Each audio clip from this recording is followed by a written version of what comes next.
What's poppin', y'all? This is Elijah here, coming at you with another video from the Uberlifestyle.com. Your one-stop shop for all things rideshare and driver alike. Delivery alike. In this video, we're gonna be covering boosts, quests, and tips. A lot of y'all can already be familiar with what this is, but we're gonna go into the importance of them and how they matter in terms of increasing your income as an Ubereats driver, or reducing the time you're out, whichever one you want. All right, we'll start off with the boost. Now, what is a boost? A boost, or a boost zone rather, is a little area designated by Uber where they will pay you a additional bonus on whatever you make on that delivery. So, as you can see on the screen, this boost is a 1.4 boost zone. Okay. If you get an order from a restaurant or a ping from a restaurant within that boost zone, it's going to have that boost attached to it. And the further you go, the more that boost has an effect, because it's a boost based on the distance that you're moving that order to. So I'm just throwing the numbers out here, and they could be wrong because I don't have the actual data. I'll show you some screenshots of what I'm talking about in a minute, but just work on me as far as the concept. An order might be normally paying $4 without the boost, but the weekend, higher demand, so Uber puts a boost zone around it. So the next time the order comes in, it's in the boost zone, it might be like $5.30. That's what I mean by boost. Now, as you can imagine, that's just for 2 miles. Let's say you go a lot further, 9 to 10 miles. That boost is going to be more because it's predicated upon distance. Let's go.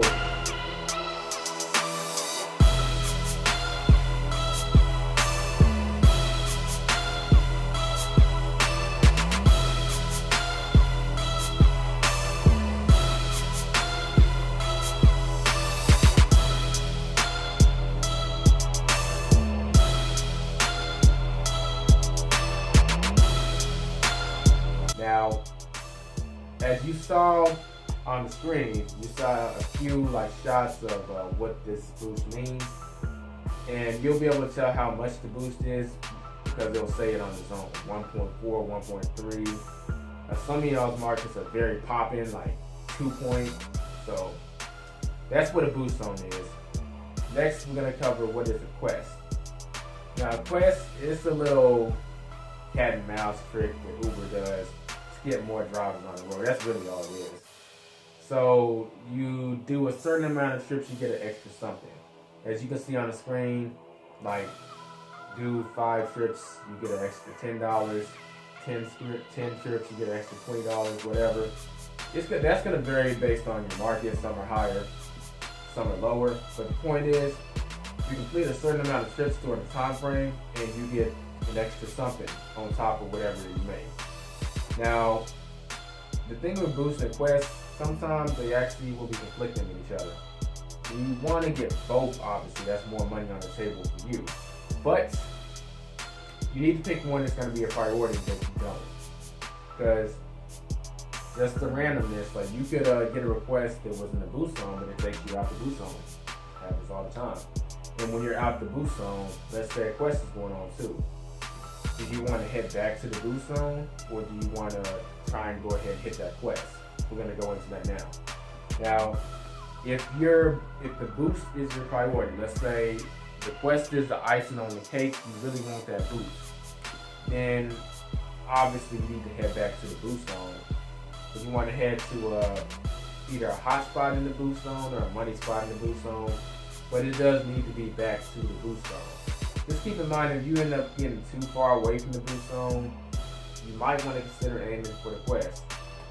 Also, if you know of hot spots inside the boost zone that you know it's going to keep you close to the boost zone, that's something to take into consideration. So you're looking at these restaurants on the customer app, it says under 30 minutes, and they're all in the boost zone, and they're all in this little area. You set your spots, your hot spots up to try and get pings over there, because it's going to keep you in the boost zone, or it's going to keep you close. Another thing about a boost, if the boost is your priority, you don't want back-to-back trips. We cover what a back-to-back trip is. Pretty much when you get a request before you finish your current request. You don't want that. So you want to go to, you want to turn your app off during the delivery. So you see on the screen, click the 3 bars at the top right hand corner. And it says stop new request. You want to click that. Or you can just click the app off at the top too. But the reason you don't want back-to-back quests is if you get a quest, let's say you get a ping and it takes you out the boost zone, and you get another ping, but that ping's going to be out the boost zone, it can take you further from the boost zone. You don't want that. So just turn the app off, head back to the boost zone, then turn the app back on. That's what I mean by priority. Now, if the quest is your priority, you need to take that back-to-back trip. Because your objective is you want to get as many trips in as fast as possible. If quest is your priority, you really want to head to hotspots. Like, really just hotspots. Yeah, money spots, that's nice, but you really want to be hitting just hotspots. You want to get your next ping as fast as possible. If possible, you want to hit the back-to-back orders. If possible, places that are known to give you like double orders, where you're driving and before you even get to the restaurant to pick up the current order, current food, you get another order. You want to hit those restaurants. Make a mental note of what restaurants are popular during certain times, and you'll get a feel on how to get those. Because during a quest, that is very key. In fact, you can make a mental note in your Waze app, which we covered in part 4. You can make a mental note saying that, this hotspot during this time as a habit of giving like the 2 orders, the back-to-back orders, etc. You can make mental notes. When you're hitting that quest, this is very important. Now, like I said, you gotta really set a priority, but it is possible to hit both. So, after you finish the delivery, take a second or two to just evaluate what's the best course of action, and set your priority, which one is gonna be priority, and then do whatever you need to do accordingly. But it is possible to hit both. Just remember that. Change your strategy based on the situation, and you'll be fine. But that covers what a boost and quest is, and you can make a lot of money off of this. Generally, quests are usually offered around dinner time and lunchtime. That's when demand increases, and if they don't have enough drivers, they're trying to bait you. But your market probably has some predictable patterns. Like in my market, I know there are certain days of the week when I know they're going to offer quests, so I'm just already prepared for it. And you want to be in the right place, obviously. Like I want to be in certain spots of, Dallas or Fort Worth or wherever I'm at, so I can take advantage of the quest. Because you only have a certain time frame to hit it. You don't want to waste any time driving to wherever you need to drive to. You want to already be there. So that covers the quest and the boost. Quick things to mention about the backs and boost and the quest. With the hotspots that you're picking, if quest is your objective, you want to pick the restaurants that have like the low booking fees and the low guaranteed time. Because those restaurants, the orders aren't going to be going far. The shorter the trips, the faster you can hit your goal. So just keep that in mind. But now we're officially finished with the boost and the quest. Let's get into tips. And this is one of my favorite parts, food. Now, obviously, the food delivery game has always been a tip game. But with this been on this device, phone, it really takes it to the next level. There's so many ways you can incentivize tips. But let's go with it. First one, now I said this in my first video, but make sure you have your insulated bag. Unfortunately, Uber no longer provides you one, but it's actually a blessing in disguise. It costs maybe $1 to $6 to get a decent one. Just go ahead and grab it. And if you're wondering where to get one, you can get one at Amazon.com. Click on the link in the description, and it'll take you to a list of bags you can get. Just make sure you get one. Because if your food is cold or not hot, do you think you're going to give your driver a tip? You might not.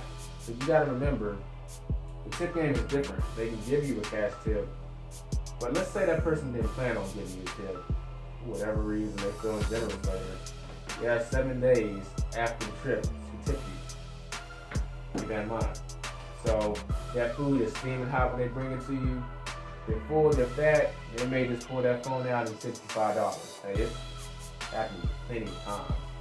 In fact, I got a story to tell you about this insulated bag. One time I was delivering this Taco Bueno. Yeah, it was Taco Bueno. And I dropped it off to the customer. I pull up with my insulated bag, and I make sure I take the bag out with me so that they can see it. This is why it's so golden, because since Uber doesn't give everyone a bag anymore, you actually are going the extra mile by getting one. And they see it. He was surprised that I had an insulated bag. So, oh, you have an insulated bag? Nice. He gave me a $5 cash tip. But as I was driving off, I have a habit of checking my earnings like immediately. I recommend you don't, because that's too much fitting on the phone, but I do it. And I noticed that I got paid like a lot for that order. I'm like, what? I'm talking about like $25 some. So I clicked on the details, and he tipped me $20. Yeah. And obviously he ain't planning on doing that. He just liked the insulated bag, because he had already tipped me $5. So in total, that's a $25 tip. That is just, I'm not saying that's gonna happen every time, but shoot, it's like hitting the lotto. You might get someone like that, and it's like a free lottery ticket, a $6 investment lottery ticket. Let's say it like that. Just have the insulated bag. It increases your chances of getting a tip overall, and at minimum, it's gonna make your customer smile. And, hey, someone smile, you smile back at them. Everything runs smoothly in life, right? Next, you want to dress appropriately based on where you're delivering food. I mean, if you got a universal outfit, like let's say I could wear jeans and a polo shirt, that's generally going to work anywhere. But I wouldn't be wearing like a hoodie, and I wouldn't be wearing like just a hoodie or a tank top or something, and I'm delivering to like a affluent place like Highland Park, University Park, which is somewhere that's pretty affluent in the VFW area. No, because they're going to look at you and it's not going to really entice the tip. You might have the opposite effect. But if you're well dressed, or you have like a universal outfit I had on, like the polo I just mentioned, like, okay. People are moody. They tip based on their emotions, and if they see that, you know what, they might just throw in a tip.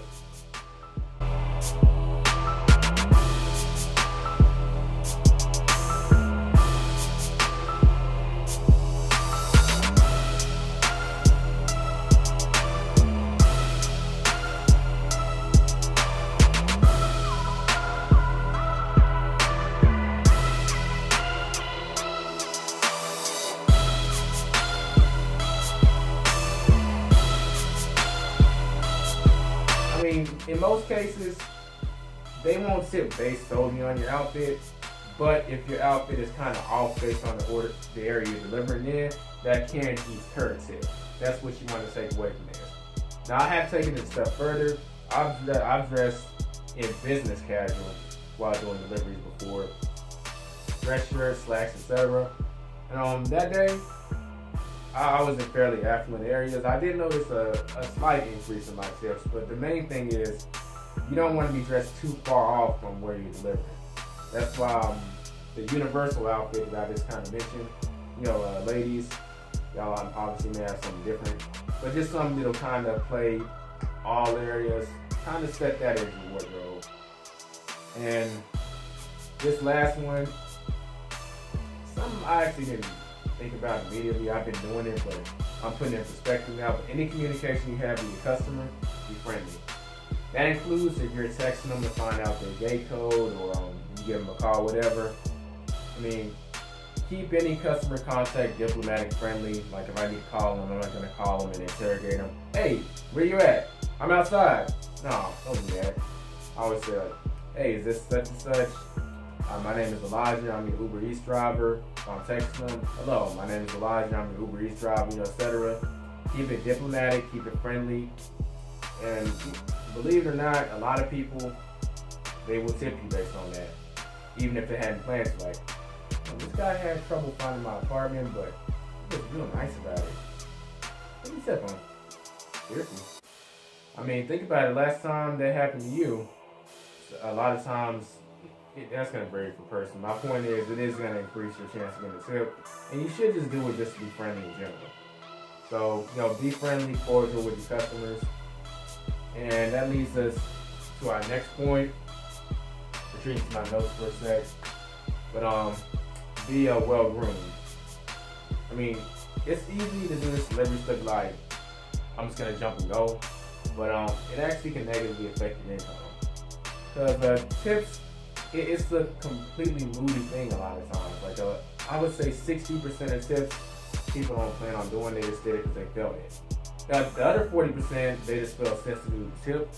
And I'm thankful for that. But 60% is just straight up emotions.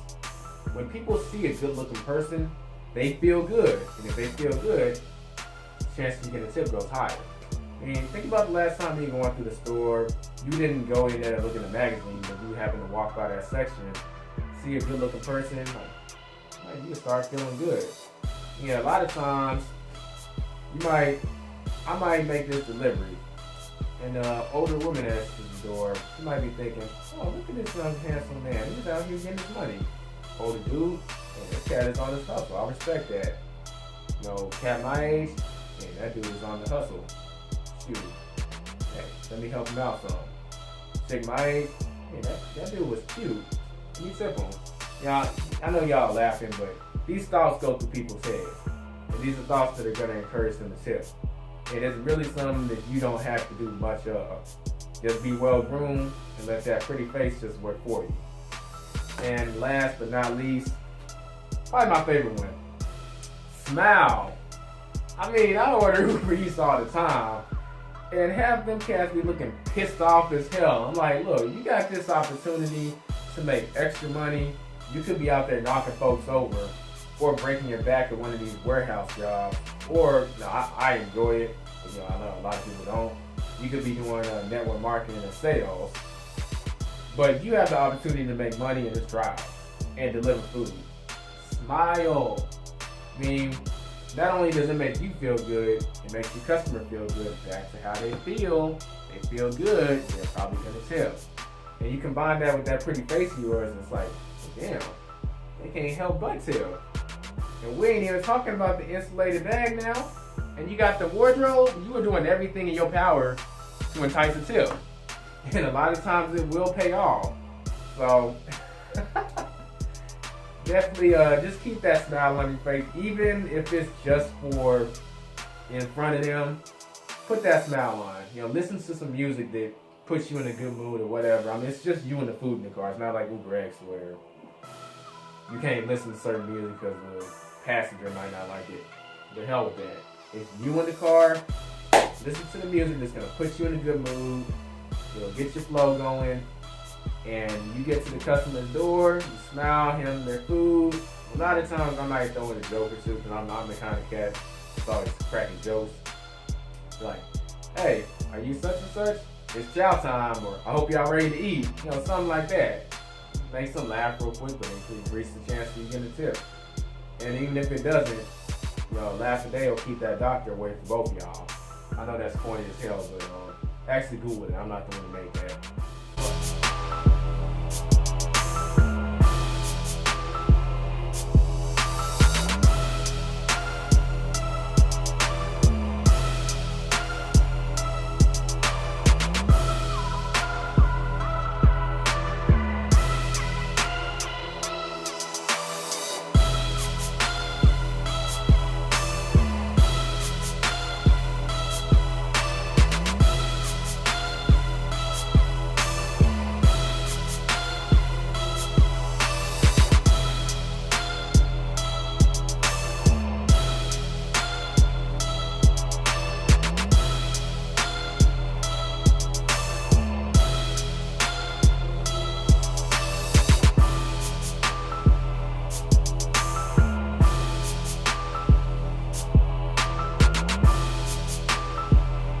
But that covers it for this video where we cover boosts, quests, and tips.